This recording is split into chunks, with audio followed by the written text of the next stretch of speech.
Sous le paillage, évidemment, il y a de la terre, c'est la terre de notre potager. Et cette terre, c'est important de bien la comprendre pour ne pas se planter quand on installe des végétaux. En fonction de la nature du sol, certaines plantes vont s'adapter plus facilement que d'autres. L'idéal, c'est de faire une analyse de sol pour avoir tous les paramètres. Mais en attendant, parce que ça coûte un peu cher, on peut tester visuellement la terre. D'abord, on va prendre la terre de son jardin en la manipulant entre ses mains. On peut déjà savoir si elle est compacte ou friable.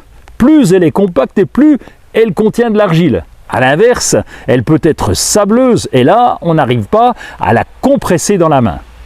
Donc certaines plantes ont besoin d'une terre légère. Au potager, c'est le cas de l'origan, du thym, des orpins aussi. D'autres préfèrent la terre argileuse, c'est le cas de la rhubarbe, de la ciboulette, de la menthe ou de l'oseille.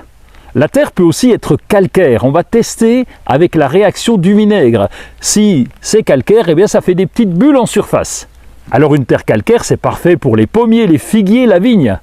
Et puis il y a aussi à l'inverse une terre acide, comme les plantes de terre de bruyère, vous connaissez le rhododendron, mais aussi c'est le cas des myrtilles, des fuchsias ou même de la menthe verte. Plus on connaît la nature de son sol, et plus on va réussir ses cultures et évidemment ses récoltes.